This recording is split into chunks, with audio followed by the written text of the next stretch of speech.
Olá, pessoal!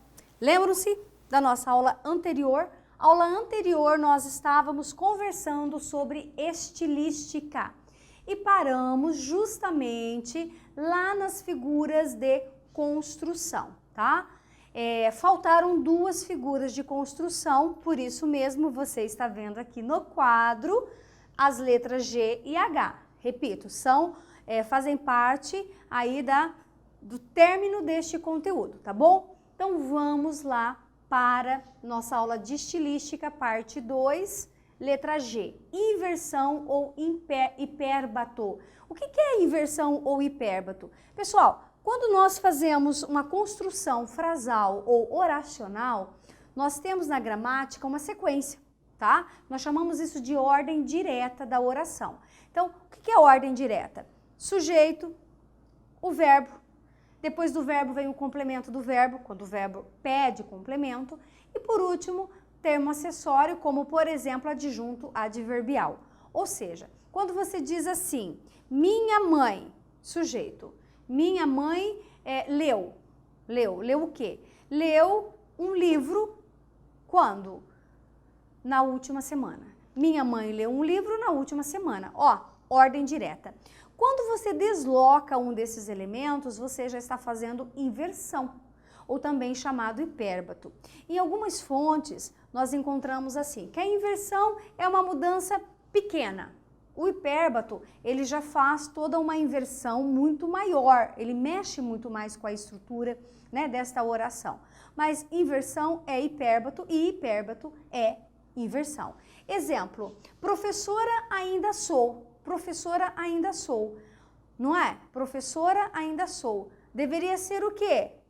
Sou professora ainda, tá? Começar com o verbo de ligação. Então, sou professora, porque professora é o predicativo, e ainda determinando essa situação de tempo, né? Eu ainda sou professora. Então, veja como a gente mexe com muitas estruturas. Então, inversão ou hipérbato. Pleonasmo. O que é o pleonasmo? Pleonasmo é repetição. Vocês se lembram que nós falamos sobre pleonasmo vicioso? Eu até brinco dizendo, aquele lá é do mal, aquele lá não pode.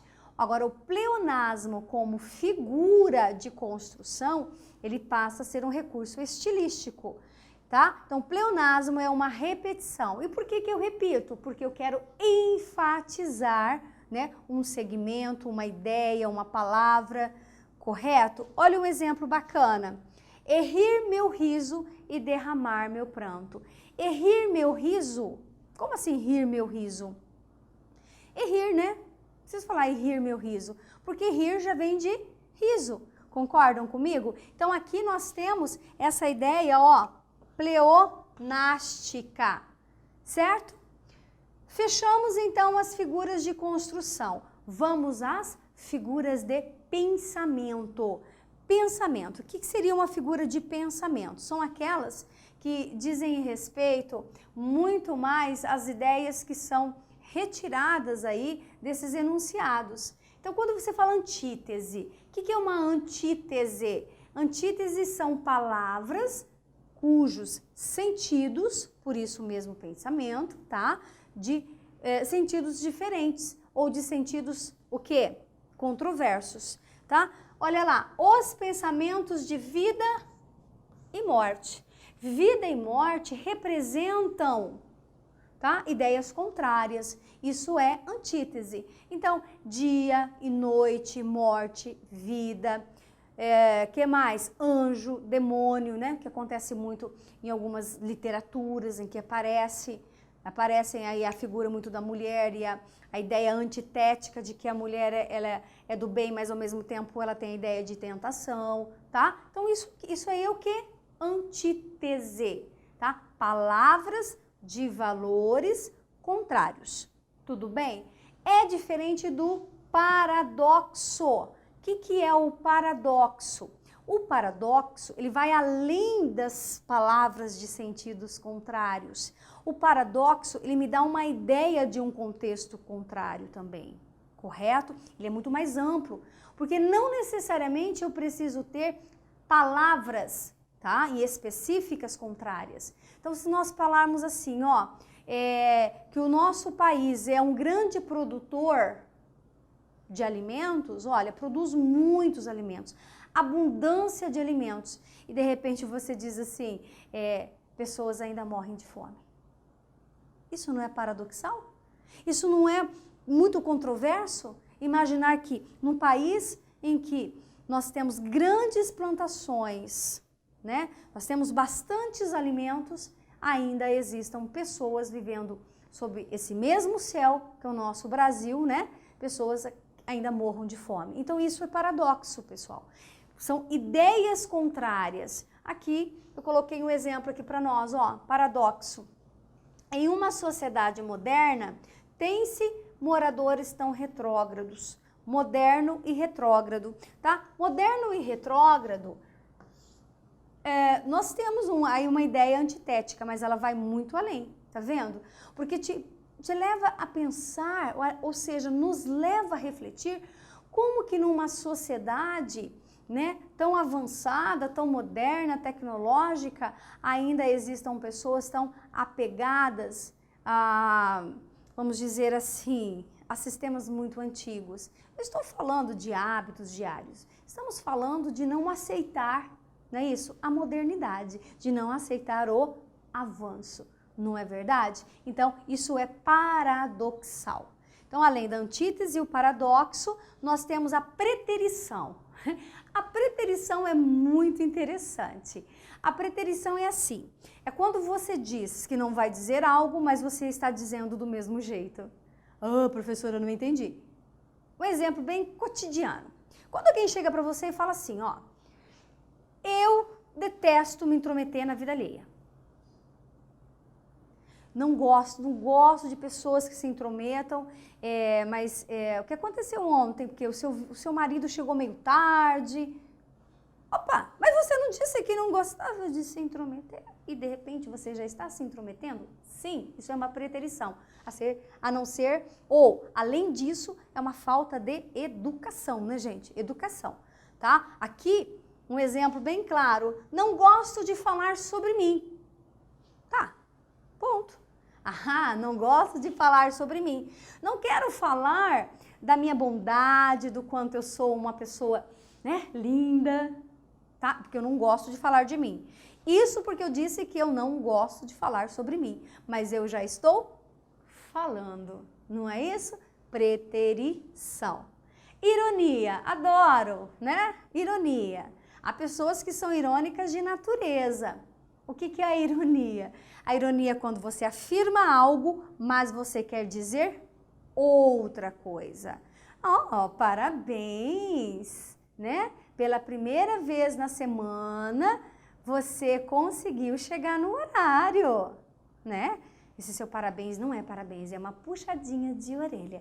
Parabéns, pela primeira vez na semana, você conseguiu chegar no horário. Ô, meu filho, né? Parabéns, você conseguiu ficar em recuperação só em todas as matérias. Que coisa mais linda, né? Mamãe vai te presentear com uma super viagem. Só que não, né, gente? Tá? Então, isso é irônico demais, certo? Então, nós vimos antítese, paradoxo, preterição e ironia. Terminaram as figuras? Não, não. Bora para o eufemismo. O eufemismo também é uma figura bem interessante, pessoal. Qual é o objetivo do eufemismo? Amenizar, suavizar, né, uma informação, um conteúdo. Exemplo, ele é desprovido de inteligência, mas é alguém interessante. O que é uma pessoa desprovida de inteligência? É porque eu não quero dizer que ele é burro, porque é feio. Nossa, ele é burro. Não, diga desprovido de inteligência. Não é interessante? Né? É quando alguém diz assim, olha, ele virou estrelinha. que carinho, né? O pessoal não fala assim também? Nossa, virou uma estrelinha. A gente fala muito isso para criança. Para quê? Para amenizar. Então, a criança já entende que quando você diz que, por exemplo, o cachorro virou estrelinha, que ele morreu, não é isso? Então, você vai falar, o cachorro morreu, ó, lembra do Totó? Então, ele virou estrelinha. Então, é essa tentativa de amenizar uma informação, tá certo? Ou até uma palavra amenizada. Algumas pessoas, por exemplo, não gostam muito de falar em câncer. Então, por que eu quero citar como exemplo? Porque ainda é muito usado, apesar de ser antiga, né? Algumas pessoas falam aquela doença, ó, aquela doença, porque não querem usar esse nome, essa nomenclatura, porque é algo muito forte para algumas pessoas. Certo, pessoal? Além do eufemismo, a hipérbole. O que é hipérbole, gente? Exagero. Horas.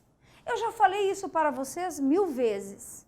Não, pessoal, não falei 1000 vezes não, né? Só estou sendo exagerada. Então, a hipérbole é o exagero, né? Quando alguém diz para você, olha, estou esperando você aqui há anos, né? Há anos plantada aqui em frente ao cinema. É óbvio que a pessoa está exagerando. Ah, chorou rios de lágrimas, né? Ele não chorou rios de lágrimas, coisa nenhuma. Vai desidratar, vai morrer e não vai conseguir chorar rios de lágrimas. É que nós somos hiperbólicos de natureza, tá? Então, eu já te falei 1000 vezes, chorou rios de lágrimas, estou morrendo de fome, né? Então, morrer de fome, graças a Deus eu tenho certeza que nós não estamos, não é isso? Então, eu exagero, né, pessoal? Aqui, já li esse livro umas 10.000 vezes, só que não, né, gente? 10.000 vezes até pode ser lida, mas isso em quantas caminhadas de vida, não é verdade? Exagero. Prosopopeia ou personificação. Prosopopeia ou personificação. O que é isso, professora? Isso aqui, queridos, é quando você dá características, tá, de seres humanos a seres inanimados, tá? A seres inanimados. É quando você diz assim, e o sol olhava para mim com intensidade. Realmente, tem feito calor, né? E o sol olhava para mim com intensidade. Queridos, o sol não olha, pessoas olham.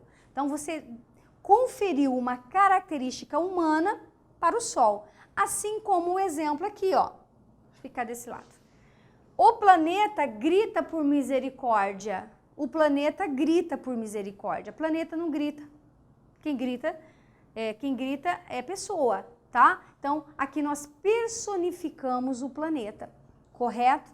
Que é com letra maiúscula, porque nós estamos falando do planeta Terra. Mais um apóstrofe. O que é um apóstrofe? Pessoal, é apóstrofe, tá? Não é apóstrofo e nem apóstolo, viu? Já vem muito um apóstolo. Não, apóstolo era de Jesus, é Bíblia. Aqui é apóstrofe, tá? Tudo bem? O que é? Ó Deus, ajude-me. Sabe esse invocar, tá? Como se fosse esse vocativo aqui, ó. Ó Deus, isso aqui é uma apóstrofe. É quando você interpela, você chama, é esse chamamento de alguém a fim de enfatizar o que você vai dizer, certo? Isso é um apóstrofe. Gradação ou clímax. Você já percebe, gradação, clímax. Então, essa ideia do uso de palavras que vai te levar ao quê? A um intensificar. Mas nós também temos anticlímax, certo, pessoal? Significa você começar de um ponto máximo e ir desacelerando. É como se você lesse o processo de clímax ao contrário. Então, clímax, gradação ou anticlímax, que é o contrário, tá? Exemplo aqui, ó. Exemplo. Um coração batendo, latejando, rugindo. Tá, ó. Batendo, primeiro ele bate, depois ele lateja.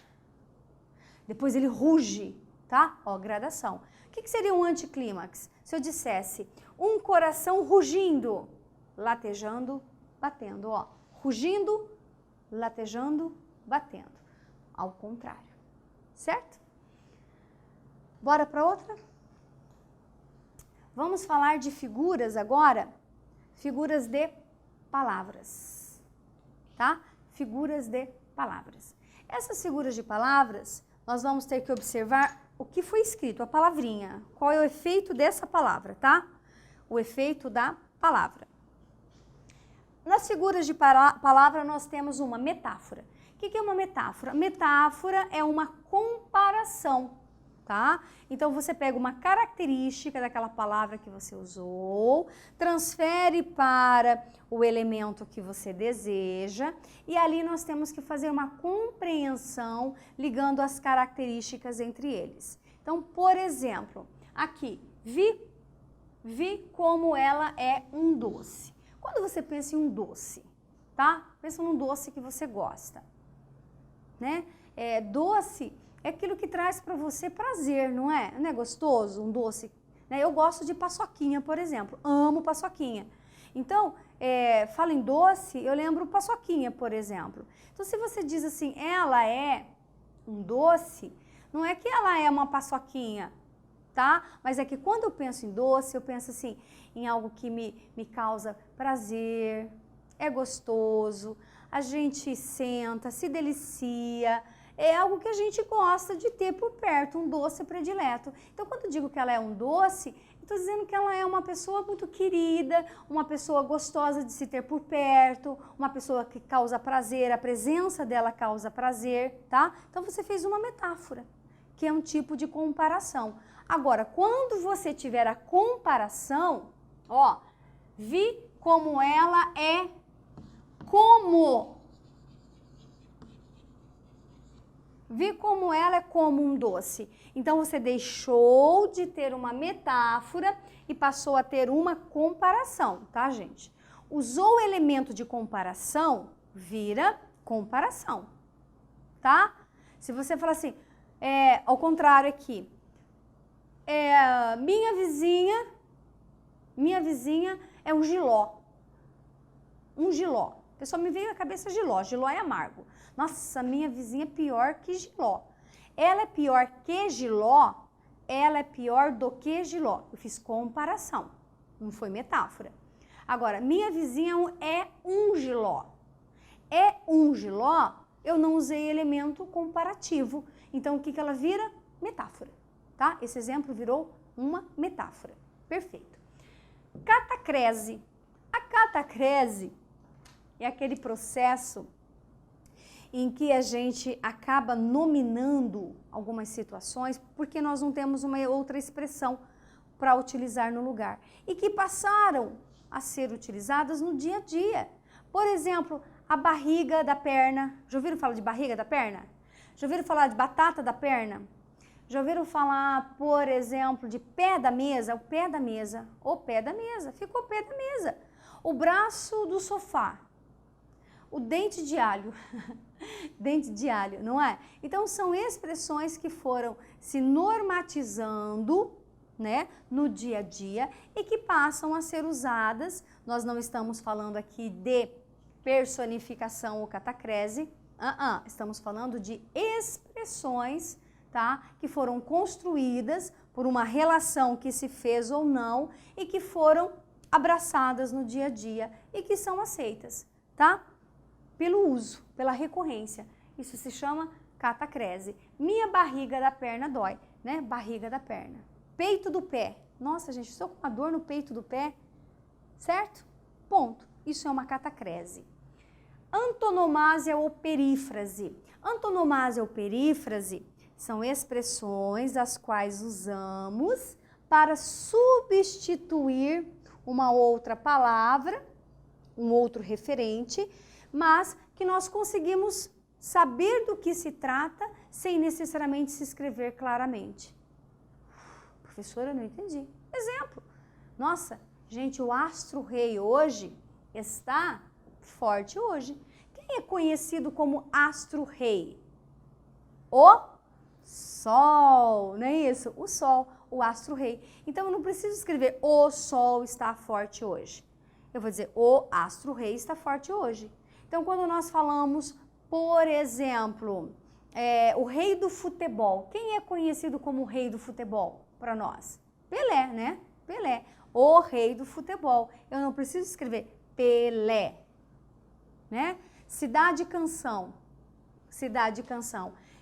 Quem é a cidade Canção? Maringá, tá? Então, são algumas expressões, repito, que são utilizadas em substituição de outras. Então, eu não preciso dizer o sol, eu não preciso dizer Maringá, eu não preciso dizer Pelé. Basta que eu diga, respectivamente, o astro-rei, cidade Canção e o rei do futebol. Certo, gente? Sinestesia. Sinestesia, sinestese. Sinestese, percepção. Quais são as percepções que nós temos? Nós temos olfato, cheiro, paladar, gosto. Nós temos a audição. E o que mais a gente tem? O tato, não é? Ó, tato. Então, ó, pegar o cheiro, o gosto e a audição. A sinestese, também chamada de sinestesia, são construções que invocam, tá, os nossos órgãos de sentido. Para você ter a sinestesia, você tem que ter no mínimo 2 órgãos do sentido ali imbricados, presentes nessa construção. Deixa eu explicar direitinho para vocês. Quando você encontra isso aqui, ouvir o grito áspero dela. O que é um grito áspero? Ó, grito áspero, grito. Grito, audição. Não é assim que você percebe um grito? Audição. Áspero, tato. Então, você tem aqui a audição e aqui você tem o tato. Não é isso? Percepção do tato? Então, aqui você tem sinestesia. Aqui você tem sinestese. Professor, e se eu tivesse só assim, ouvir o grito dela? Não tem sinestesia. Tá? Eu repito, eu preciso de mais de um órgão do sentido ali dentro dessa construção para que eu tenha sinestese ou sinestesia. E por último, ela, claro, a metonímia. Pessoal, metonímia. Para tudo agora. Parou? Prestou atenção? Metonímia. Essa figura, ela é bacana, mas ela é um pouquinho capciosa. O que é metonímia? A metonímia, ele é um tipo de comparação, tá? Ela é um tipo de comparação. E por quê? Porque ela relaciona elementos que têm entre eles um comportamento ou ainda uma relação de contiguidade, uma relação, uma semelhança entre eles. Como assim? Você acaba fazendo algumas substituições de um pelo outro. Por isso mesmo que tem que haver uma relação. Exemplo, quando você fala assim, a mão que toca o piano. A mão que toca o piano. Quando você fala a mão que toca o piano, com quem você relaciona a mão? Não é com a pessoa? Não é a pessoa? Então, a mão ela não toca sozinha. Quem toca é a pessoa, utilizando a mão. Então, a mão que toca o piano, a mão, ela se refere à pessoa. Então, o que você faz aqui? Uma troca. Você faz uma relação trocando a parte pelo todo. Então, eu não coloquei o todo, eu coloquei a parte para representar o todo. Isso é uma metonímia. Uma outra metonímia, li o Machado de Assis. Li o Machado de Assis. Quando você diz li o Machado de Assis é autor, não é autor? Tá? Não é autor? Na verdade, você não teria que dizer li a obra? Então, você trocou aqui o autor pela obra. Você não leu, literalmente, Machado de Assis. Você leu o que ele escreveu, a obra dele, o livro dele, tá? Então, aqui existe uma metonímia, cuja substituição em relação é o autor pela obra. Você não colocou obra, você colocou autor. É aquela história, vi no Aurélio. Eu vi no Aurélio. Isso não na época de quem consultava dicionário. Hoje em dia não precisa, né? Hoje vai lá no Google e pesquisa, não é assim? Fui ao farmacêutico comprar remédios. Fui ao farmacêutico. Gente, quem é o farmacêutico? É a pessoa, ele é o profissional. O que as pessoas fazem? Elas colocam o profissional no lugar do quê? Do local. Porque se diz assim, onde você foi? Aonde você foi? Ah, eu fui à farmácia. Fui à farmácia para comprar os remédios. Muita gente diz assim, eu vou, de uma maneira bem simples, né? Eu vou lá no seu Dirceu. Quem que é o seu Dirceu? Seu Dirceu é o farmacêutico, se estou dando nome, né? Algumas pessoas conhecem, né, os farmacêuticos com os quais convivem, aí dentro da necessidade, o nome, né? Eu vou lá no seu Dirceu pegar os remédios. Então, ele usa o nome do farmacêutico, inclusive, né, do profissional, no lugar de dizer, vou à farmácia buscar alguns remédios. Então, essa é a ideia da metonímia. Correto, pessoal? Terminamos as figuras e agora, claro, partiu exercícios. Por quê? Porque aqui na Sala do Saber nós entendemos melhor o conteúdo resolvendo exercícios.